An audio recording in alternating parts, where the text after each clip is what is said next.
Doctor Shashwati Dutta.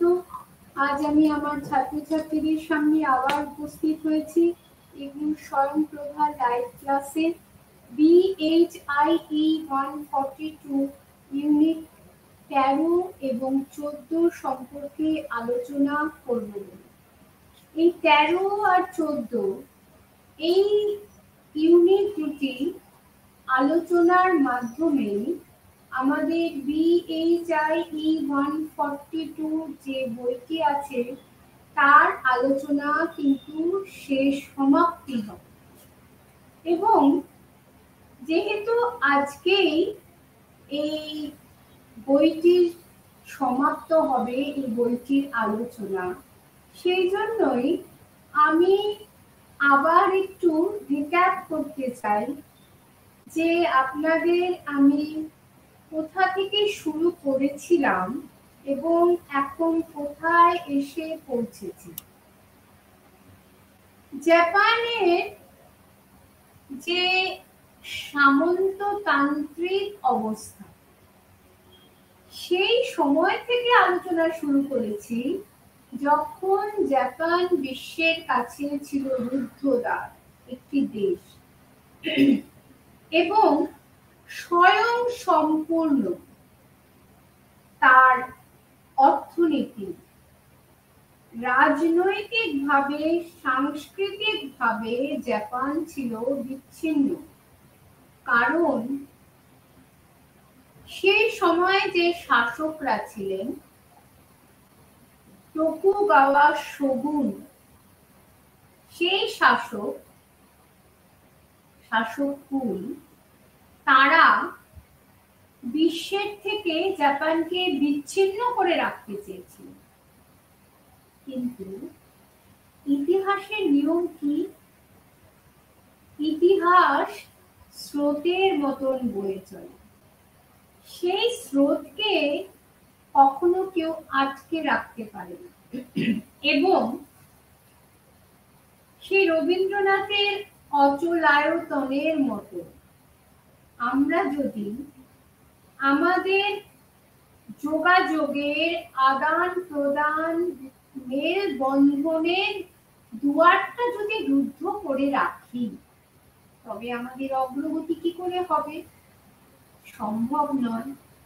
যেই সময় Japan একটা রুদ্ধদ্বার কক্ষের মতন একটা পরিবেশে নিজেকে সীমাবদ্ধ রেখেছিল, সেই সময় কিন্তু পাশ্চাত্য দেশে অনেক পরিবর্তন হয়ে গেছে।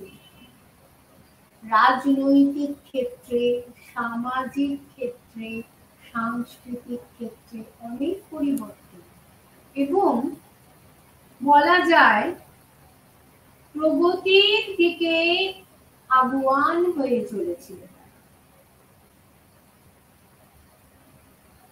এবং যখন জাপান এই ক্লোজ ডোর নীতি নিয়েছিল, তখন তার মধ্যেই কিন্তু ইতিমধ্যে চীনের সঙ্গে কিন্তু বিদেশের একটা পাশ্চাত্যের একটা যোগাযোগ স্থাপিত হয়েছে।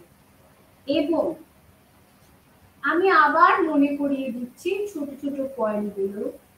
চীনের উপর নিজেদের কর্তৃত্ব প্রতিষ্ঠার জন্যই কিন্তু তারা জাপানকে এই ক্লোজ ডোর নীতি পরিত্যাগ করতে বাধ্য করেছিল। আমরা আগের দিন জাপান কি করে সাম্রাজ্যবাদের দিকে এগিয়ে যাচ্ছে সে বিষয়ে আলোচনা করেছিলাম। এবং জাপানের অভ্যন্তরে সমরবাদের উত্থান, এবং এই সমরবাদ এই চরম পর্যায়ে পৌঁছেছিল যে তারা আবার সেই উগ্র স্বাদেশিকতার প্রবণতায় আচ্ছন্ন নানান যে সংগঠন জাপানের অভ্যন্তরে গড়ে উঠেছিল, তাদের থেকে তারা ইন্ধন পেত এবং তাদের এই মনোবৃত্তিকে হাতিয়ার করেই কিন্তু সামরিক বাহিনী জাপানের শাসন ক্ষমতায় হস্তক্ষেপ করে এবং এই সামরিক বাহিনীর প্ররোচনাতেই জাপান পার্ল হারবারে আক্রমণ করেছিল, যার পরিণতি আমরা সবাই জানি। দ্বিতীয় বিশ্বযুদ্ধে জাপানের হার এবং হিরোশিমা নাগাসাকির উপর আমেরিকার যে বম্বিং, বোমা নিক্ষেপ, অ্যাটম বম এবং তার ফলে জেনারেশন আফটার জেনারেশন, কেবল তারা ফিজিক্যালি ক্রিপলড হয়ে যায়নি, মানসিকভাবেও তারা ক্রিপলড হয়ে গিয়েছিল। কারণ এই বোমের আঘাত সেই শহরে যারা যেসব বাসিন্দারা বসবাস করত তাদেরকে ভীষণভাবে ক্ষতিগ্রস্ত করছিল। কিন্তু সুখের কথা, এই যে বিধ্বংসী একটা চিত্র, আজও আমরা যদি আপনারা গুগলে যদি যান, প্রথম বিশ্বযুদ্ধে হিরোশিমা নাগাসাকির সেই যে ধ্বংসপ্রাপ্ত যে অবস্থা, সেই চিত্র আপনারা দেখতে পাবেন। এবং তার পরবর্তী যদি আপনারা টাইপ করেন fur reaching result of bombing, সেখানে আপনাকে আপনাদের বলে দেবে এবং তার সঙ্গে সঙ্গে সেই চিত্র দেখাবে যে ডক্টরসরা কি বলছেন, যে কিভাবে এই তাদের ফিজিক্যালি তারা ক্ষতিগ্রস্ত হয়েছিল, তারা অ্যাফেক্টেড হয়েছিল, একটা জেনারেশন না, কয়েক জেনারেশন। কিন্তু সুখের কথা কি বলছিলাম, যে এত বড় আঘাত, এই আঘাত কিন্তু জাপানকে শেষ করে দিতে পারেনি। যে জাপান একটা অ্যাসপিরেশন নিয়ে এগোচ্ছিল দ্বিতীয় বিশ্বযুদ্ধের আগে, যে সে এশিয়ার বিভিন্ন যে পদানত দেশগুলো আছে, অর্থাৎ যারা ঔপনিবেশিকতার অধীন, জাপান কিন্তু নিজে, আমি আগের দিন আলোচনায় বলেছিলাম, জাপান কিন্তু নিজে কোনোদিন পরাধীন হয়নি। কাজে অনেক চিন্তাবিদ মনে করতেন যে এথিক্যালি জাপানের এবং সাইকোলজিক্যালি টু সেই দায়বদ্ধতা রয়েছে পাশ্চাত্য ইম্পিরিয়ালিজমের এগেনস্টে সমস্ত এশিয়ার, দক্ষিণ পূর্ব এশিয়া, পূর্ব এশিয়ার দেশগুলিকে একত্রিত করে পাশ্চাত্যের এগেনস্টে দাঁড়ানো। এবং সেই কারণে জাপান কিন্তু একটা কো-প্রসপারিটি এবং এই যে ঐক্য বা সমন্বয়ের একটা বন্ধন তৈরি করতে চেয়েছিল। সবই ঠিক ছিল, কিন্তু এই যে কো-প্রসপারিটি বা ঐক্যের যে উদ্দেশ্য, এটা অত্যন্ত মহৎ, মহান ছিল। কিন্তু দেখা গেল যে জাপান আস্তে আস্তে আগ্রাসী হয়ে উঠছে এই সামরিক বাহিনীর প্ররোচনায়, এবং সংসদীয় গণতন্ত্র বলে যে বিষয়টি আমরা এখন জানি, জাপানে কিন্তু সেই ধরনের লিবারেল গণতন্ত্র কোনোদিনই ছিল না। সেখানে নাগরিকের অধিকার ছিল সীমাবদ্ধ। কিন্তু সংসদীয় সরকার যখন প্রতিষ্ঠিত হলো, তখন সমরবাদের উত্থানের পর এই সামরিক বাহিনী বা আর্মি তারাই ডিক্টেটর হয়ে বসেছিল এবং তাদের নির্দেশে প্রধানমন্ত্রীর কে হবেন সেটা ঠিক হতো, এবং সামরিক বিভাগের মন্ত্রী কে হবে, মন্ত্রী পদে কে অভিষিক্ত হবে, সেটাও তারাই ঠিক করত। এই যে জাপানের এই আগ্রাসী মনোবৃত্তি, এবং একে একে তাইওয়ান, কোরিয়া, মাঞ্চুরিয়া, জাপান কি করলো? জাপান সেখানেই তার অধিকার প্রতিষ্ঠা করলো, এবং চীন সেটা ভালো চোখে দেখলো না। চীনের সঙ্গে জাপানের একটা বিরোধ শুরু হয়ে গেল। আর জাপান আরেকটা কি কাজ করেছিল? জাপান এই যে ঐক্যের পাশাপাশি তলে তলে সাম্রাজ্যবাদকে জাপান এগিয়ে নিয়ে যাচ্ছিল, তার ফলে জাপানের অধীনস্থ যে সমস্ত অঞ্চলগুলি ছিল, সে কোরিয়ায় বলুন, তাইওয়ানই বলুন, তাদের ভেতর থেকে জাপানের প্রতি একটা বিদ্বেষের মনোভাব তৈরি হল। জাপান সেইটাকে মিটিগেট করার জন্য, এটা আমরা ইউনিট 12-তে আলোচনা করেছিলাম, অ্যান্টি কলোনিয়াল মুভমেন্ট গুলোকে, অর্থাৎ ঔপনিবেশিকতা বিরোধী যে আন্দোলনগুলো, সেগুলোকে জাপান কি করতে শুরু করলো? সমর্থন করতে শুরু করলো। বহু রিফিউজি এবং বহু স্বদেশিকতার ভাবধারায় অনুপ্রাণিত মানুষ যারা ঔপনিবেশিকবাদের বিরুদ্ধে লড়াই করছে, তারা জাপানে গিয়ে শেল্টার নিয়েছিল, সেখানে সংগঠন তৈরি করেছিল, এবং জাপানের সরকার তাকে সমর্থন জানিয়েছিল, সাহায্য প্রতিশ্রুতি দিয়েছিল।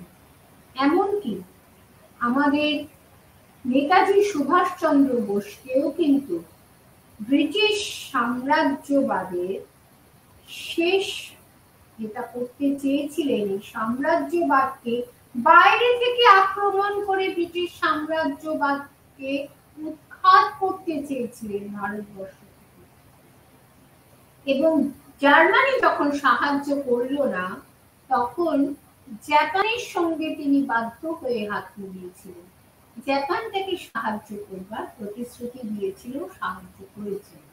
তাহলে এই যে অ্যান্টি কলোনিয়াল, এই যে জাপানের মধ্যে একটা দ্বিবিধ বা ডুয়াল একটা মানসিকতা লক্ষ্য করা যায়। একদিকে জাপান আগ্রাসী নীতি নিচ্ছে, সে নিজে এদিকে অ্যান্টি কলোনিয়াল মুভমেন্টকে সাহায্য করছে, কিন্তু অপরদিকে নিজে আবার একটা কলোনিয়াল এম্পায়ার তৈরি করছে, একটা ঔপনিবেশিক একটা সাম্রাজ্য জাপান তৈরি করছে। এইটা জাপানের একটা আগ্রাসী নীতির পরিচয় এবং সম্প্রসারণবাদী নীতি। জাপান চাইছে নিজেকে সমস্ত গোটা এশিয়ার, জাপান কিন্তু নেতা হিসাবে, বন্ধু হিসাবে এই কো-প্রসপারিটিটা স্বাক্ষর করেছিল, কিন্তু শীঘ্রই জাপানের মধ্যে এই মনোভাব দেখা দিল যে না, আমার নির্দেশে সবাই ওঠা বসা করছে, অন্যান্য যে অঞ্চলগুলোকে আমি সমর্থন করছি, আমার ইউনিটে যারা যোগদান করেছে, সদস্য হয়েছে কো-প্রসপারিটি, তারা আমার নির্দেশে চলবে, আমি যা বলবো তাই করবে। এটা অনেকে ভালো চোখে দেখলো না, এবং তারা একটু একটু করে বুঝতে শুরু করলো যে জাপানের এই কো-প্রসপারিটি যে নীতি, তার আলটিমেট রেজাল্টটা কি হবে? সেটা এটাই হবে, একটা ঔপনিবেশিক শক্তির থেকে তার তাদের স্থানান্তর ঘটে তারা আবার জাপানের কলোনিয়াল এম্পায়ারের অধীনস্থ হয়ে যাবে। এই পিকচারটা কিন্তু সবার কাছে পরিষ্কার হয়ে উঠেছে। সেটা নিয়ে এবং জাপান যে এই কলোনিয়াল যে এম্পায়ার তৈরি করছে, এটা আমেরিকা, রাশিয়া, ইংল্যান্ড, ফ্রান্স কেউ ভালো চোখে দেখেনি। এবং পরিস্থিতি এমন দাঁড়ালো যে তারা জাপানের উপর একটা ইকোনমিক ব্যান তৈরি করল, নিষেধাজ্ঞা জারি করল। এবং একটা জিনিস যেটা বলার, যে জাপানের এই ঔপনিবেশিকতা মনোভাব বা সাম্রাজ্যবাদী ইম্পিরিয়ালিস্টিক অ্যাটিটিউড, সেটা কেন হয়েছিল না, ওই যে জাপানের মধ্যে একটা ফিলিং তৈরি হয়েছিল যে আমাকে দেখাতে হবে যে আমি পাশ্চাত্যের ইম্পিরিয়ালিস্ট কান্ট্রি গুলোর সমকক্ষ, আমি কোনো অংশে তাদের থেকে কম নই। শিল্প বাণিজ্যে জাপান এত উন্নতি করেছিল যে জাপান যে কোনো পাশ্চাত্য দেশের সঙ্গে জাপান টেক্কা দিতে পারত। এই যে প্রতিযোগিতামূলক মনোভাব জাপানের সামরিক বাহিনীকে এই পর্যায়ে নিয়ে গিয়েছিল যে আমরা তো ওদের থেকে একেবারেই কোনো অংশে কম না, এবং তারা একের পর এক সমরাস্ত্র তৈরি করতে শুরু করলো অত্যাধুনিক। এবং জাপানের যে সমস্ত ইস্পাত কারখানা এবং ভারী শিল্প কারখানা তৈরি হতে থাকলো, এই ভারী শিল্প কারখানায় যে পার্টস লাগতো বা কাঁচা মাল লাগতো সেগুলো কিন্তু বিদেশ থেকে জাপানকে আমদানি করতে হতো। এবং জাপানের উপরে যখন ইকোনমিক ব্যান তৈরি করা হলো, তখন কিন্তু জাপান অত্যন্ত অসুবিধার মধ্যে পড়ল। এইরকম যখন পরিস্থিতি, তো জাপান পার্ল হারবার আক্রমণ করলো, তারপরে বিদেশিরা রাষ্ট্ররা তারা ব্যান করলো এবং জাপানকে নিঃশর্তভাবে আত্মসমর্পণ করতে বলল। এবং তারা একথাও বলল কেবল ইন্দোচীন থেকে সরে গেলে হবে না, তোমাকে চীন থেকেও, চায়না থেকেও তোমাকে সরে যেতে হবে। কিন্তু জাপান সেটা মেনে নিল না। তো এরপরে পরিস্থিতি যখন আস্তে আস্তে আরো খারাপ দিকে এগোচ্ছে, তখন একটা শেষ চেষ্টা হিসাবে জাপান বলল ঠিক আছে, আমি মেনে নেব, আমি সরে আসব, কিন্তু তাহলে আমেরিকাকেও চীন থেকে তার সৈন্য সরিয়ে নিতে হবে এবং আমার উপর থেকে আগে এই অর্থনৈতিক নিষেধাজ্ঞা তুলে নিতে হবে। এইরকম যখন টানাপোড়েন চলছে, তখন এমন পরিস্থিতির সৃষ্টি হলো যে জাপান বাধ্য হলো, জাপান বুঝতে পারলো তার সামনে আর কোনো পথ নেই আত্মসমর্পণ ছাড়া। তখন যখন ঘোষণা করলে, জাপানের পক্ষ থেকে যখন ঘোষণা করা হলো যে জাপান আত্মসমর্পণ করবে, কিন্তু হঠাৎই পরিস্থিতি পাল্টে গেল এবং আমেরিকা জাপানের উপর অ্যাটম বম নিক্ষেপ করল। এটা আকস্মিক ভাবে এই ঘটনাটি ঘটল এবং একটা বিধ্বংসী পরিস্থিতির সৃষ্টি হলো, জাপান বিধ্বস্ত হয়ে। এই যে দ্বিতীয় বিশ্বযুদ্ধের পর থেকে যদি আমরা চিত্রটা দেখতে থাকি, তবে আমরা কি দেখব যে জাপানের কলোনিয়াল এম্পায়ারের ঔপনিবেশিক সাম্রাজ্যের নাশ হচ্ছে। দ্বিতীয় বিশ্বযুদ্ধে জাপানের পরাজয় ঘটছে। হিরোশিমা নাগাসাকির বম্বিং এ জাপান বিধ্বস্ত হচ্ছে। তার অর্থনীতি ভেঙে পড়ছে, ধ্বংস হয়ে যাচ্ছে, তার মানুষজন ধ্বংস, সমাজ সংস্কৃতি সব।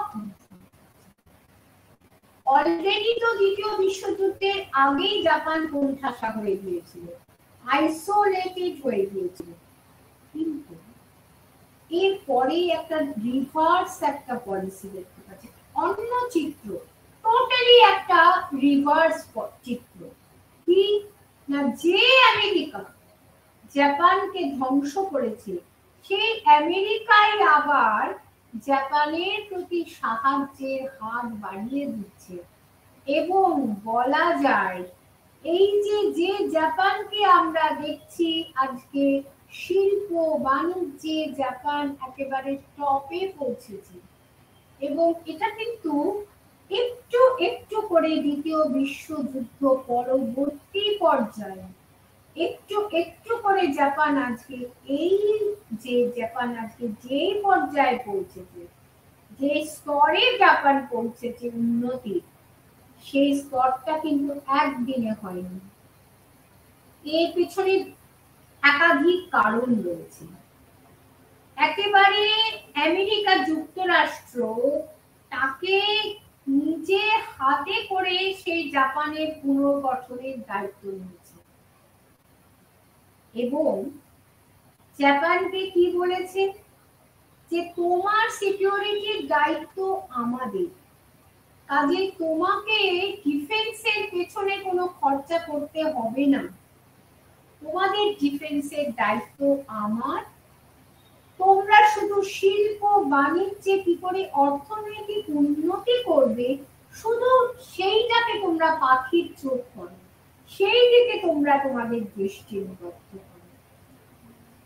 এইভাবে আমেরিকা যুক্তরাষ্ট্রের তত্ত্বাবধানে থেকে জাপান একসময় শিল্পে চরম উন্নতি করলো, এবং এই উন্নতির পরে জাপান কিন্তু আর তাদের পদানত বা তাদের অধীনস্থ থাকার মতন যে অবস্থা, অর্থাৎ সেটাকে জাপান ওভারকাম করে নিল।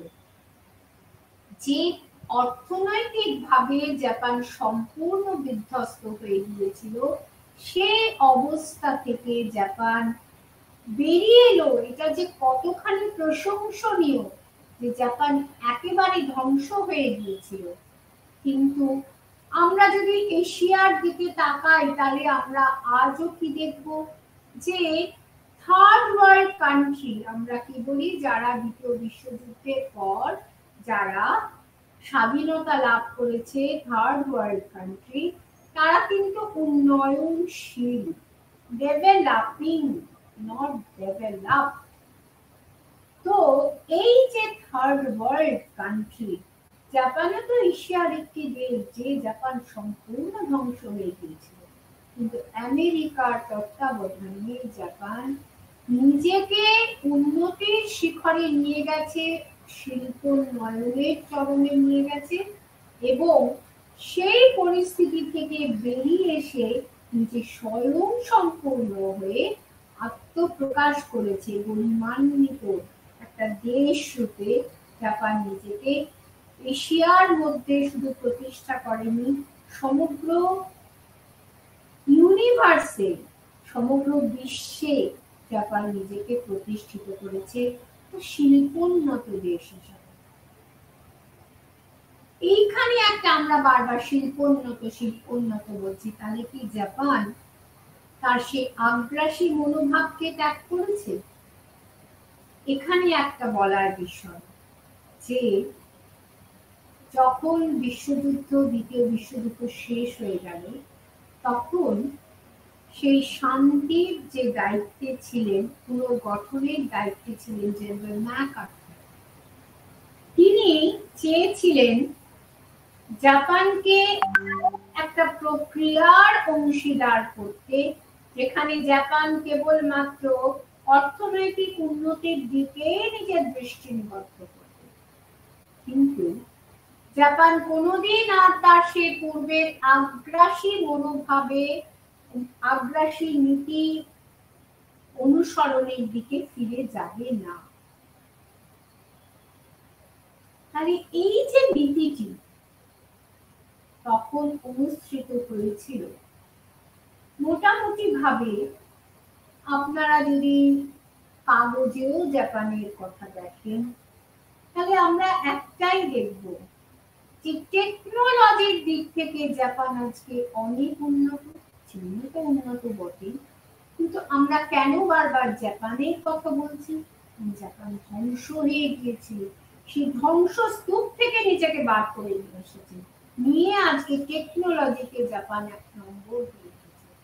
তাহলে জাপান কিন্তু সেই ভাবমূর্তিটি বজায় রেখেছে, কিন্তু আলাদা করে আগ্রাসী মনোভাব, যেটা আমরা ইন্টারন্যাশনাল রিলেশনে এখন যে বিভিন্ন কারণে এশিয়াতে পরিস্থিতি উত্তপ্ত হয়ে রয়েছে এবং সেখানে চীন একটা গুরুত্বপূর্ণ ভূমিকা গ্রহণ করেছে, তার পাশাপাশি যদি আমরা জাপানকে তুলনামূলক আলোচনা করি, তাহলে কিন্তু আমরা সেই চিত্রটা দেখব না যে জাপান আগ্রাসী ভূমিকা নিয়েছে আগের। তাহলে এই হচ্ছে মোটামুটি ইউনিট 13 এবং 14 একটা সিনপসিস, মানে ইন্ট্রোডাকশন। এবার আমরা ভেতরে ঢুকছি। সেই পূর্বে সেই কথাগুলোই, যে জাপানের উগ্র জাতীয়তাবাদী মানসিকতা জাপানকে সাম্রাজ্যবাদের দিকে এগিয়ে নিয়েছিল, যেটা আমি এতক্ষণ ধরে বলেছি, এবং উগ্র জাতীয়তাবাদী সংগঠনগুলি সমরবাদী নেতৃবৃন্দকে উৎসাহিত করেছিল এবং জাপান তার অধীনস্থ বিভিন্ন অঞ্চলের উপর তার আধিপত্য প্রতিষ্ঠিত করেছিল এবং চীনের উপরেও তার কর্তৃত্বকে আরো কুক্ষিগত করতে চেয়েছিল। অনেকে বলেন যে বিদেশি শত্রু আক্রমণ করবে পাশ্চাত্য ঔপনিবেশিকতার ভয়েই জাপান এই রকম সাম্রাজ্যবাদের দিকে এগিয়েছিল এবং তার পাশাপাশি এশিয়ার অন্যান্য দেশগুলোকে একজোট করে একটা প্যান এশিয়ানিজমের আদর্শ গড়ার চেষ্টা করেছিল।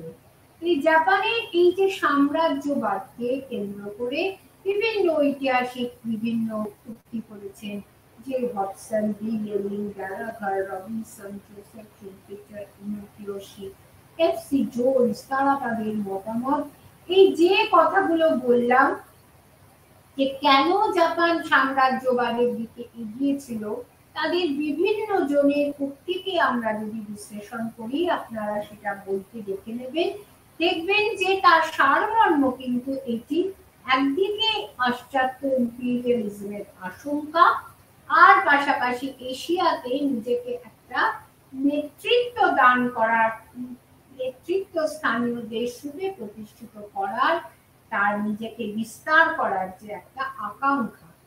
তাহলে আর কি না, সম্পদের আকাঙ্ক্ষা, আরো সম্পদ চাই আমার। তাহলে আরেকটুখানি বললাম পাশ্চাত্য আক্রমণের বিরুদ্ধে নিরাপত্তা চাই আমার, এবং এই মানসিকতার দ্বারা পরিচালিত হয়ে মেজি জাপান কি স্লোগান জনপ্রিয় করেছিল, যে জাপান হচ্ছে সমৃদ্ধ দেশ, সমৃদ্ধশালী দেশ এবং তার সামরিক বাহিনী শক্তিশালী। এই স্লোগানকে জনপ্রিয় করেছিল এবং এর ফলে কি হয়েছিল, রাজনীতির মূল স্তম্ভ হয়ে উঠেছিল সামরিক বাহিনী এবং আমলারা, ব্যুরোক্র্যাটরা। এবং আগের দিনই আমরা পড়েছি শিক্ষা ব্যবস্থার উপরও এর প্রভাব পড়েছিল এবং সম্রাটকে প্রতীক করে এই সমরবাদ আরো বেশি করে এগিয়ে গিয়েছিল সমস্ত ক্ষমতাকে কুক্ষিগত করতে। এবং এই যে প্যান এশিয়ানিজম ও প্রসপারিটি যে নীতি, তার পেছনেও কিন্তু পশ্চিমী আক্রমণের ভীতি এবং এশিয়ার দেশগুলিকে সুরক্ষিত রাখার একটা প্রয়োজন আছে, আমার নিজের প্রয়োজন, নিজের স্বার্থে, সেইটি কাজ করেছিল। এই প্যান এশিয়ানিজমের মধ্যে কিন্তু কোনো অন্যায় নেই, যতক্ষণ 1900 সাল পর্যন্ত এটা পজিটিভ দিক ছিল, কিন্তু তারপর থেকেই দেখা যাচ্ছে জাপান আগ্রাসী মনোভাবের দিকে এগিয়ে চলেছে এবং কোরিয়া আক্রমণের মধ্য দিয়ে কিন্তু তার এই মানসিকতার বহিঃপ্রকাশ ঘটেছে। তাইওয়ান, কোরিয়া, শাখালিন, কোয়েঙ্কান প্রশান্ত মহাসাগরীয় অঞ্চলকে কেন্দ্র করে জাপানের এই সাম্রাজ্য বা কলোনিয়াল এম্পায়ার গড়ে উঠেছিল। 1895-তে চীন জাপান যুদ্ধের পর জাপান তাইওয়ানকে তার উপনিবেশে পরিণত করে, কিন্তু এই তাইওয়ান কিন্তু জাপানের অধীনে থেকে খুব অর্থনৈতিকভাবে উন্নতি করেছিল, সম্পূর্ণ হয়ে উঠেছিল পরাধীন হওয়ার ঠিক 5 বছরের মধ্যে। এই তাইওয়ান থেকে জাপান কোন কাঁচামালটা পেত? চাল, চিনি। 1905-এ রুশো জাপানি যুদ্ধের পর কারাফুট অঞ্চলটি জাপানের অধিকারে আসে। এখানে সেখানকার নেটিভ আইনুরা, মেজরিটি জাপানিরা এবং কিছু সংখ্যক কোরীয়রা বসবাস করত এবং আস্তে আস্তে 1910-এ এই কোরিয়া একটা ইম্পর্টেন্ট কলোনিতে পরিণত হয় এবং এই কোরীয়রা কিন্তু জাপানকে অনেক প্রতিরোধ করেছিল, জাপানি শাসনের বিরোধিতা করেছিল, কিন্তু করলেও যে অ্যাডমিনিস্ট্রেশন, বিশেষ করে পুলিশ, সিভিল ডিপার্টমেন্ট, সেখানে কিন্তু প্রচুর কোরীয় কিন্তু কোরিয়ার যে অধিবাসীরা তারা কিন্তু সেখানে অ্যাপয়েন্টেড ছিল। 1895-তে কোয়ান্টাম অঞ্চল জাপানের পদানত হলো, কিন্তু সেটা আবার চীনের হাতে চলে গেল। চীন সেটা কি করলো? রাশিয়ার হাতে লিজ হিসাবে সেই অঞ্চলটা তুলে দিল। 1905-এ যখন রাশিয়া জাপানের কাছে হেরে যাচ্ছে, তখন এই কোয়ান্টাম আবার জাপানের কাছে ফিরে আসছে। মাঞ্চুরিয়াতেও জাপান নিজের অধিকার প্রতিষ্ঠা করছে এবং প্রথম বিশ্বযুদ্ধের পর অনেক ছোট ছোট দ্বীপের উপর জাপান তার অধিকার প্রতিষ্ঠা করছে এবং লিগ অফ নেশনস নিজে এই দ্বীপগুলো শাসন পরিচালনার দায়িত্ব জাপানের উপর তুলে দিচ্ছে। জাপান এরপর লিগ অফ নেশনস এর সদস্য পদ ত্যাগ করলেও দ্বীপের উপর কিন্তু তার অধিকার চায়। 1919-এর পর থেকে যে বললাম সমরবাদের একটা প্রভাব বেড়ে চলেছে এবং আমি আগের দিনও বলেছিলাম 50% যারা মেম্বাররা ছিল প্রশাসনে এবং সামরিক বিভাগে তারা কিন্তু সামরিক অফিসার ছিল। কোরিয়াতেও সামরিক অফিসাররাই গভর্নর নিযুক্ত হতেন। 1895 থেকে 1929-এর মধ্যে একটা ব্যুরো তৈরি করা হলো জাপানের ঔপনিবেশিক বিষয় দেখাশোনা করার জন্য। 1929-এ কি তৈরি হলো? মিনিস্ট্রি অফ কলোনিয়াল অ্যাফেয়ার্স, এই বোর্ডটা তৈরি হলো। এই যে মিনিস্ট্রি, সে কোয়ান্টাম অঞ্চল, মানচুকুও, প্রশান্ত মহাসাগরীয় অঞ্চল এবং অন্যান্য কলোনিয়াল অঞ্চলগুলো দেখাশোনা করত তাদের কার্যকলাপ। 1930-এর পরবর্তী যে পর্যায়, সেখানে কিন্তু আস্তে আস্তে জাপানের এই সমঝোতামূলক যে অ্যাটিটিউড সেটা চেঞ্জ হয়ে জাপান আরো কঠোর হয়ে যাচ্ছে তার কলোনিয়াল নীতির দিকে এবং 1931-এর 18 সেপ্টেম্বর এই কোয়ান্টামের সৈন্যরা তারা দক্ষিণ মাঞ্চুরিয়া দখল করে বিধ্বস্ত করছে। এইভাবে কি হচ্ছে? মাঞ্চুরিয়া 3 থেকে আলাদা হয়ে যাচ্ছে। সেখানে পাপেট সরকার, একটা পুতুল সরকার প্রতিষ্ঠিত হচ্ছে। কেন পুতুল সরকার?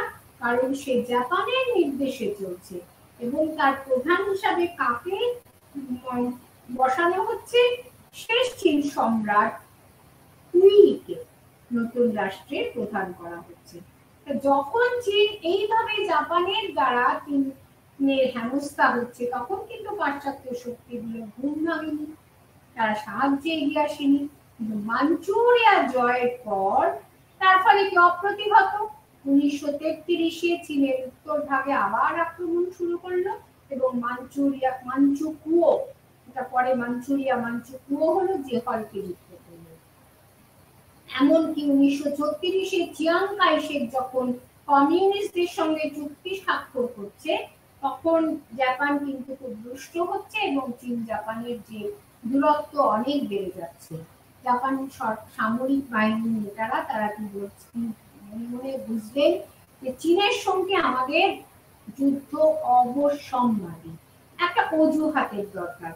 মার্কো পোলো ব্রিজে যখন চীন জাপানের সৈন্যদের মধ্যে একটা ধস্তাধস্তি হচ্ছে, তাকে কেন্দ্র করে কিন্তু একটা যুদ্ধের রূপ ধারণ করছে। এবং আগস্টের মধ্যে পিকিং ও তিয়ানজিন জাপানের হাতে চলে যাচ্ছে। 37-এ জাপানিরা চিয়াং কাই শেকের রাজধানী নানকিং অধিকার করছে। 38-এ হ্যানকো ক্যান্টন জয় করছে।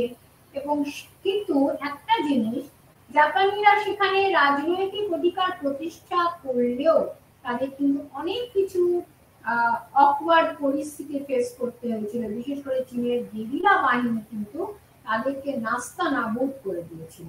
এবং এর ফলে এই যে জাপানের সাম্রাজ্যবাদ যে নীতি, জাপান শীঘ্রই আন্তর্জাতিক ক্ষেত্রে কিন্তু আইসোলেটেড হয়ে গেল। এবং এরই পর্যায়ক্রমে 1939-এ দ্বিতীয় বিশ্বযুদ্ধ শুরু হয়ে গেল। তখন জাপান বলল কি অ্যাক্সিস পাওয়ার জার্মানি ও ইটালির সঙ্গে জাপান যোগ দিল। কিন্তু জাপানের এই আগ্রাসী নীতি তো ইতিমধ্যে আমেরিকার ক্ষোভের কারণ হয়েছে। আমেরিকা, ব্রিটেন, হল্যান্ড জাপানের উপর অর্থনৈতিক নিষেধাজ্ঞা আরোপ করলো। একটু আগে আমি বলেছি জাপানের যে অস্ত্র শিল্প সেটা কিন্তু এই কাঁচা মালের উপর নির্ভরশীল ছিল। রাবার, লোহা, তেল এবং শুধুমাত্র অস্ত্র শিল্প না, ভারী শিল্পগুলো, স্টিল ইন্ডাস্ট্রি সবকিছু। তাই এইটাকে দূর করার জন্য, ব্যানটাকে দূর করার জন্য আলোচনা শুরু হলো জাপান আমেরিকার মধ্যে। কিন্তু আলোচনা কোনো ফলপ্রসূ হলো না। আমেরিকা যখন বললো ইন্দোচীন চীন থেকে সরে যেতে হবে, জাপান মেনে নিল না। তার ফলে যুদ্ধ অবশ্যম্ভাবী হয়ে গেল। জাপান তখন শর্ত রাখলো কি আমেরিকাকে চীন থেকে সরে যেতে হবে আর জাপানকে প্রচুর অর্থনৈতিক সুবিধা দিতে হবে। জাপান সেটা অস্বীকার করলে 1941-এর 7ই ডিসেম্বর, আমেরিকা অস্বীকার করলে 1941-এর 7ই ডিসেম্বর জাপান পার্ল হারবার আক্রমণ করলো, যেটা আমি একটু আগে আলোচনা করেছি। এই পার্ল হারবার আক্রমণ করার পর কিন্তু প্রথম দিকে জাপান ভিক্টোরিয়াস হলো। রেনমুন থেকে মধ্য প্রশান্ত মহাসাগরীয় অঞ্চল, তিমুর থেকে মঙ্গোলিয়াসকে জাপানের হস্তগত হলো। কিন্তু মিত্র শক্তি এবারে একদম ডিটারমাইন্ড যে জাপানকে ধ্বংস করতে হবে। 1944-এর শেষ দিক থেকে অবিরাম জাপানি শহরগুলোর উপর বোমা নিক্ষেপ শুরু হলো। তো 1945-এ জাপানকে পটসডাম কনফারেন্স অনুসারে, প্রভিশন অনুসারে বলা হলো তুমি নিঃশর্ত আত্মসমর্পণ করো। তা এরপর জাপান যখন আত্মসমর্পণ করবে এরকম পরিস্থিতি একটা যাচ্ছে, তার মধ্যেই 6 ও 9 আগস্ট কি হলো, আমেরিকা হিরোশিমা নাগাসাকির উপর অ্যাটম বোমা নিক্ষেপ করলো। অবশেষে জাপানের তখন আর বিধ্বস্ত হয়ে গেল, জাপানের আর কিছু করার রইল না। 1945-এর 15ই আগস্ট, দেখুন 15ই আগস্ট আমাদের শীঘ্রই আসছে, এটা আগস্ট মাস। 1947-এর 15ই আগস্ট ভারত স্বাধীন হয়েছিল। ব্রিটিশ যে 200 বছরের যে ঔপনিবেশিক সাম্রাজ্যের অবসান ঘটিয়ে পরাধীনতা থেকে ভারতবর্ষ স্বাধীন হয়েছিল। আর ঠিক তার 2 বছর আগে 1945-এর 15ই আগস্ট জাপান আত্মসমর্পণ করতে বাধ্য হয়েছিল মিত্র শক্তির কাছে। দেখুন ইতিহাসের এই ডেটগুলো কত গুরুত্বপূর্ণ, এর পাশাপাশি তার যে বৎসরগুলো কিন্তু গুরুত্বপূর্ণ। 1947-এর 15ই আগস্ট আর 1945-এর 15ই আগস্ট। এটা যদি আপনার কোনোভাবে আনসারের মধ্যে ওটা 47 হয়ে যায়, তবে 47-এ কিন্তু জাপান আত্মসমর্পণ করেনি, 45-এ। এই যে জাপানের আত্মসমর্পণের পেছনে যিনি ছিলেন, মানে কি বলবো, একটা কেন্দ্রীয় চরিত্র, তিনি হচ্ছেন জেনারেল ম্যাকআর্থার। এবং জাপানের আত্মসমর্পণের 2 সপ্তাহের মধ্যে তিনি সেখানে উপস্থিত হলেন। এবার শুরু হলো জাপানকে পুনর্গঠনে, ধ্বংস করলাম, এবার ধ্বংস করে তাকে আবার আমরা পুনর্গঠন করছি। কি অদ্ভুত না? ইতিহাসের দেখুন গতি কিরকম রিভার্স। যারাই ধ্বংস করলো তারাই আবার জাপানের উত্থানের কাজটা নিজের হাতে নিচ্ছেন। এবং তৈরি হলো একটা প্রকল্প, স্ক্যাপ, supreme commander of the allied powers. এই যে একটা বাহিনী তৈরি হলো, এই বাহিনীর যে কেন্দ্রীয় চরিত্র ছিলেন জেনারেল ম্যাকআর্থার, তিনি কি করলেন? প্রথমে হবে নিজের আধিপত্য প্রতিষ্ঠা, একেবারে সেটাকে আমাকে শিওর করতে হবে, ইনশিওর করতে হবে যে আমার প্রাধান্য প্রতিষ্ঠিত হলো, সেখানে কোনো বাধা নেই। তারপরে তাকে পুনর্গঠন করবে। এই কাজটা সম্পন্ন করার জন্য তিনি উপস্থিত হলেন। 1952 এপ্রিল পর্যন্ত এই পুনর্গঠনের কাজটা কিন্তু একেবারে তীব্র গতিতে এটা বলবৎ ছিল, সান ফ্রান্সিসকো চুক্তি সম্পাদন অবধি। এবং যথারীতি মুখ্য ভূমিকায় আমেরিকা। যুদ্ধের ফলে সমাজ অর্থনীতি বিধ্বস্ত হয়েছিল, কিন্তু 1971 একটা তথ্য থেকে আবার জানা যাচ্ছে যে জাপানিদের জীবনযাত্রার মান অত্যন্ত উন্নত হয়ে গেছে, তারা খুব ভালো পোশাক পরছে। তাহলে এর মানে কি? যে জাপান একেবারে শেষ হয়ে গিয়েছিল, ধ্বংস হয়ে গিয়েছিল, যে 71-এর মধ্যে, অর্থাৎ দেখুন 40-এর দশক, 40, 50, 60, 70, 30টা দশকের মধ্যে এত উন্নতি হলো যে জাপানিরা একটা উন্নত লাইফ স্ট্যান্ডার্ড লিড করছে। এবং এই উন্নতির পেছনে কে কাদের মাথা ছিল? আমেরিকা যুক্তরাষ্ট্র। এবং একটি বিধ্বস্ত দেশ কি করে এত উন্নতি করলো, এ নিয়ে অনেক বিতর্ক, অনেকের মতামত রয়েছে। অনেকে বলেন জাপান অত্যন্ত শৃঙ্খলা পরায়ণ দেশ এবং তার এই কনফুসীয় ঐতিহ্য জাপানকে উন্নতিকে আরো এগিয়ে নিয়ে যেতে সাহায্য করেছিল। আমেরিকা তো পেছন থেকে তাকে আমেরিকা তাকে একেবারে অ্যাক্টিভলি সাহায্য করেছিল, কিন্তু জাপান যদি সেখানে কোঅপারেট না করতো তাহলে কি জাপান উন্নত হতো? সে কোঅপারেশনটা জাপান করেছে।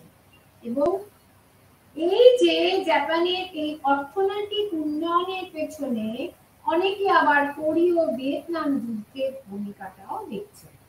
আবার কেউ কেউ মনে করছে যে ministry of international trade and industry বা মিন্টি জাপানের অর্থনীতিকে একটা নতুন দিশা দেখিয়েছে।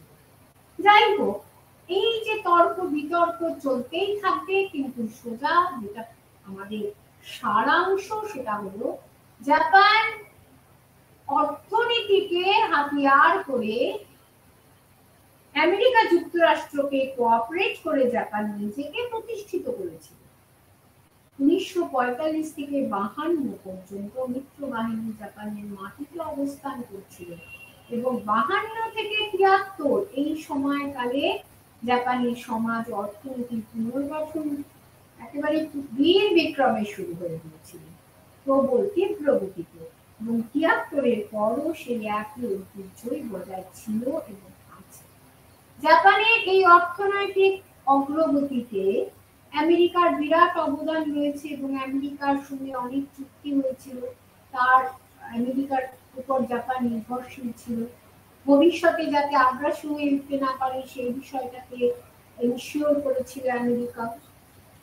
এবং ম্যাকআর্থার আমেরিকার রাষ্ট্রপতি ট্রুম্যানের নির্দেশ অনুসারে তিনি সুপ্রিম কমান্ডার নিযুক্ত হয়েছিলেন এবং স্ক্যাপের নির্দেশিকা যাতে ঠিকঠাক পালন হয় তার জন্য জাপানি একটা লিয়াজো অফিস তৈরি করা হয়েছিল, যার মাধ্যমে এই ইনস্ট্রাকশন গুলো ফলো হবে।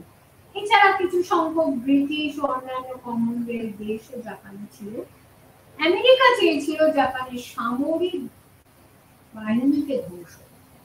স্ক্যাপের এই নির্দেশিকা প্রথম রূপায়িত হলো 1945-এ এবং যা যা যুদ্ধের আগে জাপানি যা যা আইন ছিল যেগুলো সাম্রাজ্যবাদকে প্ররোচনা দিয়েছিল সেগুলো সব উচ্ছেদ করা হয়।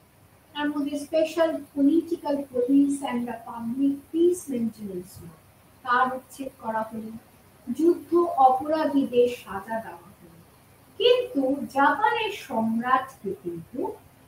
সম্রাটের কোনো বিচার হয়নি, কারণ অনেকে চেয়েছিল যে সম্রাটেরও বিচার হোক, কিন্তু ম্যাকআর্থার জানতেন যে সম্রাটের একটা নিজস্ব গরিমা আছে, কাজে তাকে যদি উৎখাত করলে তারপর থেকে, তাহলে সেটা জাপানিদের সেন্টিমেন্টে আঘাত করবে। কাজে তিনি কি করলেন, তিনি খুব ডিপ্লোম্যাটিক্যালি তিনি সম্রাট হিরোহিতোকে সম্রাট পদে বহাল রাখলেন, কিন্তু তাকে বললেন যে আপনি অ্যানাউন্স করুন যে আপনার যে একটা এতদিন পর্যন্ত যেটা বললেন যে আমার একটা ডিভাইন একটা পাওয়ার রয়েছে, আমি যে ডিভাইন একটা ক্ষমতার প্রতীক, স্বর্গীয় ক্ষমতার প্রতীক, গরিমার প্রতীক, সেইটাকে আপনাকে ত্যাগ করতে হবে, সেটাকে আপনাকে ঘোষণা করতে হবে। 1946-এ ম্যাকআর্থারের তত্ত্বাবধানে একটা নতুন সংবিধান হলো এবং সম্রাট রাষ্ট্র এবং জন ঐক্যের প্রতীকে, অর্থাৎ এখানে সম্রাটের ক্ষমতা কমে গিয়ে প্রকৃত ক্ষমতা সাধারণের হাতে চলে যাবে, অর্থাৎ রাষ্ট্র সাধারণের জন্য, সম্রাট জাস্ট প্রতীক, সেরিমোনিয়াল। এবং হাউস অফ পিয়ার্সকে হাউস অফ কাউন্সিলর্সে রূপান্তরিত করা হলো এবং এই হাউস অফ কাউন্সিলর্স কিন্তু ইলেক্টেড ছিল। আর লোয়ার হাউস, যেটা নিম্নকক্ষ, হাউস অফ রিপ্রেজেন্টেটিভের হাতে প্রকৃত লেজিসলেটিভ ক্ষমতাটা দিয়ে দেওয়া হলো। আর ক্যাবিনেটকে বলা হলো যে তোমাদের ডায়েটের প্রতি রেসপন্সিবল থাকতে হবে। আরেকটা কি করা হলো, নারীকে পুরুষের সমান অধিকার দিয়ে নারীর ভোটাধিকার দেওয়া হলো, ওয়েজের ক্ষেত্রে পুরুষের সমান অধিকার স্বীকার করা হলো এবং জাপানের কাছ থেকে যুদ্ধের অধিকার ছিনিয়ে নেওয়া হলো এবং অনেকের মতে আর্টিকেল 9 দ্বারা শিক্ষার ক্ষেত্রে একটা পরিবর্তন এলো, কারণ শিক্ষা তো একটা সাম্রাজ্যবাদের দিকে প্ররোচনা দিচ্ছিল যুদ্ধ পূর্ববর্তী সময়। আমেরিকান শিক্ষা ব্যবস্থা আরোপিত হলো, সেখানে 6 বছরের প্রাথমিক শিক্ষা, 3 বছরের সেকেন্ডারি শিক্ষা আর 3 বছরের হায়ার এডুকেশন, কো-এডুকেশন শিক্ষা প্রচলিত হলো, বিকেন্দ্রীকরণ হলো শিক্ষার, স্থানীয় বোর্ড গঠিত হলো, লেবারদের কথা চিন্তা করে শ্রম আইন প্রবর্তিত হলো এবং 1946-এ এপ্রিলে প্রথম সাধারণ নির্বাচন হলো। এই নির্বাচনের মাধ্যমে সাধারণের গ্রহণযোগ্যতা, এর আগে আমরা কি মেজি কনস্টিটিউশনে দেখেছি কি সাধারণের কোনো ভোট দানের অধিকার ছিল না, অর্থাৎ সীমাবদ্ধ গণতন্ত্র, কিন্তু এবারে সেটা স্বীকৃত হলো এবং ইয়াসিডা সিগেরু প্রধানমন্ত্রী হলেন। এই গণতান্ত্রিক পদ্ধতিতে অর্থনীতির অগ্রগতি হলো এবং 1948 থেকে জাপান যাতে স্বয়ংসম্পূর্ণ হয়ে উঠতে পারে তার প্রতি একটা বিশেষ দৃষ্টি দেওয়া হলো এবং জাপানের দিক থেকেও তার একটা উদ্যোগ দেখা গেল এবং 51 সেপ্টেম্বরে সান ফ্রান্সিসকো চুক্তির মাধ্যমে এটা আরো এই উদ্যোগটা আরো বেশি করে প্রকট হলো। কিন্তু এত বেশি শিল্প জাপানে তৈরি হলো যে চারিদিকে একটা শিল্প দূষণ সৃষ্টি হলো, কারণ বহু মানুষ তারা এই সমস্ত কলকারখানায় দিবারাত্র তারা সব সময় তারা কাজ করত এবং আরো বেশি উৎপাদন, আরো বেশি উন্নতি এবং যে সমস্ত শিল্পের থেকে, কলকারখানা থেকে যে সমস্ত ধূম নির্গত হতো তার ফলে একটা দূষণের সৃষ্টি হলো এবং মিনামাতা বলে একটা নামক একটা রোগের শিকার হয়ে পড়বে মানুষ, কারণ তখন দূষণ এখনকার মতন তত পলিউশন কন্ট্রোলের দিকে দৃষ্টি ছিল না, অত সচেতনতা হয়নি, কিন্তু 1967-তে দূষণ প্রতিরোধে আইন প্রণয়ন করা হয়। এইভাবে আমরা দেখছি জাপানের উন্নতি হচ্ছে, কিন্তু 70-এর দশকে একটা ধাক্কা আসছে জাপানে, সেখানে একটা তেল সংকট, যে সমস্ত তেল উৎপাদনকারী দেশগুলি জাপানকে তেল দিতে অস্বীকার করছে, তাদের তেল সংকটের সম্মুখীন হচ্ছে, কিন্তু সামহাও জাপান এই সংকটকে অতিক্রম করছে এবং 80-র দশকে আমরা দেখতে পাচ্ছি শিল্পোন্নত দেশ হিসাবে জাপান নিজেকে প্রতিষ্ঠিত করছে।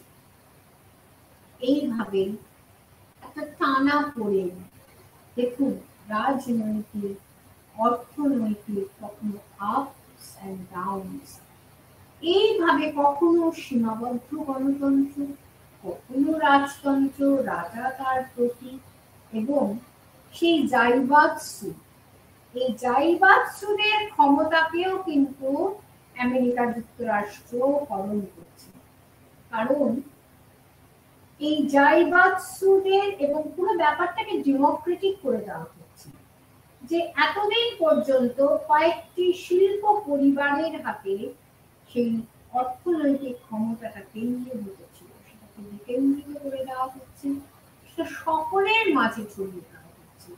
জাপানও নিজেকে অনেক সংশোধন করছে, প্রতিবেশী দেশগুলোর সঙ্গে সুসম্পর্ক তৈরি করছে, এবং আভ্যন্তরীণ দিক থেকে যে রাজনৈতিক দিক থেকেও পরিবর্তন হচ্ছে। 1955 অক্টোবরে আমরা দেখছি সোশ্যালিস্ট দলের দুটো শাখা তারা মিলিত হয়ে জাপান সোশ্যালিস্ট পার্টি তৈরি করছে। ওই বছরেরই নভেম্বর মাসে দুটো কনজারভেটিভ দল মিলিত হয়ে দুটো ডেমোক্রেটিক পার্টি তৈরি করছে, এবং এই এলডিপি রাই কিন্তু ক্ষমতার লড়াইয়ে জয়ী হচ্ছে, এবং এদের যে বেসটা সেটা ছিল গ্রামে, অর্থাৎ গ্রামে যারা বাস করত তারা কিন্তু এদেরকে ভোট দিয়েছিল। শুধু তাই নয়, শিল্পপতি এবং আমলাদের সঙ্গেও এদের যোগাযোগ ছিল, এবং সকলের সমন্বয়ে মিলিত প্রচেষ্টায় জাপান উন্নতির দিকে এগিয়ে চলেছিল। আর অন্যান্য কিছু দল ছিল, যেমন শোক্কা গাক্কাই ও মেলটো, জাপান কমিউনিস্ট পার্টি প্রভৃতি। তাদের অস্তিত্ব থাকলেও তাদের আধিপত্য কিন্তু, রাজনৈতিক আধিপত্য কিন্তু তারা সেভাবে প্রতিষ্ঠিত করতে পারেনি। এবং বৈদেশিক দিক থেকেও আমরা দেখছি জাপান একটা বলিষ্ঠ নীতি নিচ্ছে।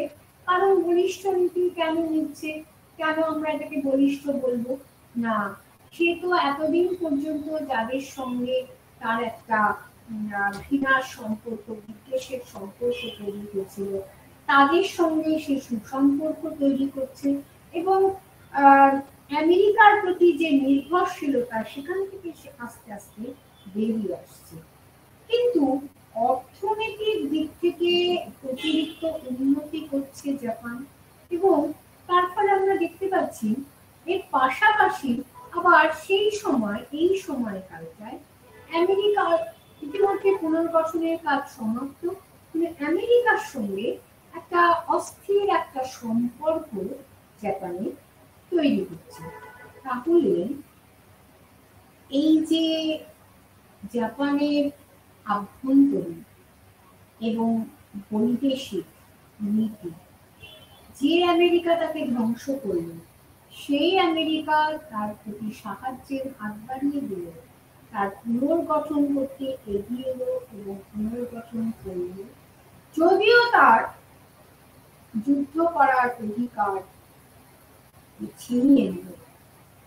আবার যে সমস্ত দেশগুলিকে জাপান তার উপর সাম্রাজ্যবাদ প্রতিষ্ঠা করেছিল, যে চীনের সঙ্গে তার এতখানি তিক্ত সম্পর্ক, তার উপরে অধিকার প্রতিষ্ঠিত করল, জাপান এবার একটা আত্মসমীক্ষা করতে শুরু করল, এবং এশিয়াটিক কান্ট্রি, এশিয়ার যে দেশগুলি, সেই দেশগুলির সঙ্গে সুসম্পর্ক রক্ষার কাজটা যাতে দ্রুত করা যায় সেই দিকে কিন্তু মনোযোগ। কারণ জাপান এটা উপলব্ধি করতে পেরেছিল, যদি তার সীমান্তে কোনো অস্থিরতা থাকে, কূটনৈতিক স্তরে অস্থিরতা থাকে, তবে জাপান কিছুতেই নিজেকে পুনর্গঠনের কাজে, যেটা শিল্পে বাণিজ্যে উন্নতির যে কাজটা জাপান এতদিন আমেরিকার সহায়তায় করে এসেছে, তার আগেও জাপান নিজেকে শিল্প বাণিজ্যে উন্নত হিসাবে প্রতিষ্ঠা করেছিল বিশ্বের দরবারে,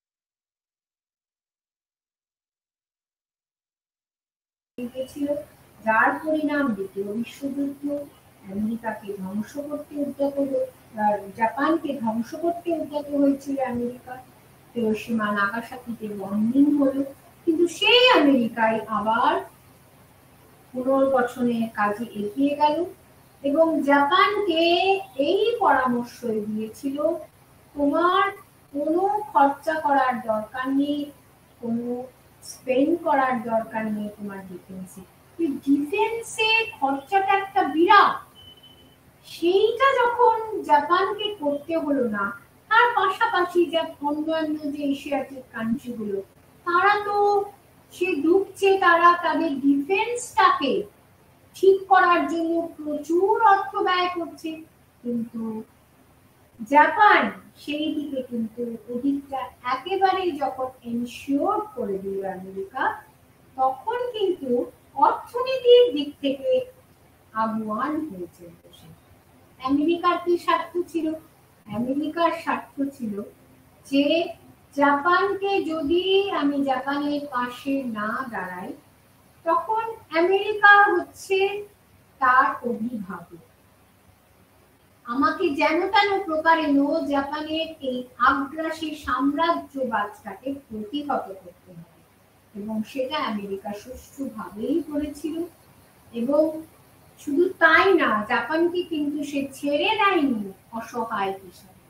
এটা আমেরিকার পক্ষে একটা বিরাট প্রশংসনীয়, যেমন হিরোশিমা নাগাসাকিটা নিন্দনীয়, তেমনি এটা প্রশংসনীয় যে অর্থনীতিকে পুনর্গঠন করে জাপানকে এগিয়ে নিয়ে যেতে যা করার আমেরিকা কিন্তু তাই করেছিল। এবং তাহলে এই যে গোটা বইটা পড়ে আপনাদের এই জাপানের আভ্যন্তরীণ এবং তার বৈদেশিক নীতি কি করে সামন্ততান্ত্রিক জাপান একটা শিল্পোন্নত জাপানে পরিণত হলো এবং আস্তে আস্তে সে সাম্রাজ্যবাদের দিকে এগিয়ে গেল, এবং সেই সাম্রাজ্যবাদের পেছনে আমরা কি দেখলাম? সম্রাটকে প্রতীক করে সমরবাদের উত্থান এবং স্বাদেশিকতা ভালো। এখানে আমরা আরেকটা শিক্ষা কি পেলাম? স্বাদেশিকতা ভালো, কিন্তু উগ্র স্বাদেশিকতা হিংসার জন্ম দেয়। জাপানে দ্বিতীয় বিশ্বযুদ্ধের আগে যে উগ্র স্বাদেশিকতা দ্বারা ইন্সপায়ার্ড যে সংগঠনগুলো তৈরি হয়েছিল, তারা বুঝতে পারেনি, তারা সমানেই সমরবাদকে তারা কি করেছিল, তারা ইন্ডালজেন্স দিয়েছিল যে তোমরা আস্তে আস্তে এগিয়ে যাও, জাপানের সম্প্রসারণ করো, তাকে আরো সাম্রাজ্যকে আরো বৃদ্ধি করো। কিন্তু এই সাম্রাজ্যবাদের যে পরিণতি কি হতে পারে, যেমন আমার বাঁচার অধিকার আছে, তেমনি অন্যের বাঁচার অধিকার আছে, এবং সেইটা জাপানের ক্ষেত্রে কি হয়ে গেল, একটা ফ্র্যাঙ্কেস্টাইন, উগ্র স্বাদেশিক মনোভাবাপন্ন যেসব সংগঠনগুলি, তারা কিন্তু ফ্র্যাঙ্কেস্টাইনের ভূমিকা, তারাই কিন্তু জাপানের ধ্বংসের কারণ হয়ে গেল। যদি সমরবাদ অতখানি আগ্রাসী না হতো, তাহলে কিন্তু আমেরিকার মধ্যে কোনো ক্ষোভ থাকতো না, আলাপ আলোচনার একটা পথ খোলা থাকতো, কিন্তু সেই পথটা বন্ধ হয়ে গেল, যার পরিণাম দ্বিতীয় বিশ্বযুদ্ধ। কিন্তু তার থেকে বেরিয়ে অকওয়ার্ড পরিস্থিতির মোকাবিলা করে জাপান, আধুনিক জাপান কিভাবে নিজেকে প্রতিষ্ঠিত করেছে, সেটা আমরা বিস্মিতভাবে দেখছি, এবং ভবিষ্যতেও আমরা এই মূল্যায়নটা জারি থাকবে যে জাপানকে তার এই অর্থনৈতিক পুনর্গঠনের কাজটি জাপানকে সুচারুভাবে সম্পন্ন করবে, নাকি জাপান আবার তার রিভার্সে চলে গিয়ে সেই আগ্রাসী সাম্রাজ্যবাদী নীতি গ্রহণ করে এশিয়ার যে অলরেডি এশিয়াতে যে একটা উত্তপ্ত পরিবেশ, সেই পরিস্থিতিকে আরো উত্তপ্ত করে এবং সমস্ত বিশ্বকে তার মধ্যে এনে, যে কারণ এই যে দ্বিতীয় বিশ্বযুদ্ধে এশিয়ার সঙ্গে সঙ্গে ইউরোপের সঙ্গে সঙ্গে এশিয়াও যুক্ত হয়ে গিয়েছিল, কারণ জাপান অ্যাক্সিস যে অক্ষ শক্তির সঙ্গে যোগদান করেছিল। আবার যাতে সেটা না হয় সেই শুভবুদ্ধির দ্বারা জাপান যাতে অনুপ্রাণিত হয়, আমরা সেই আশা রাখবো এবং এই আশা রেখে আজকের আলোচনা শেষ করছি, যে এইভাবে আমরা আমাদের BHIE 142 শেষ করলাম। নমস্কার।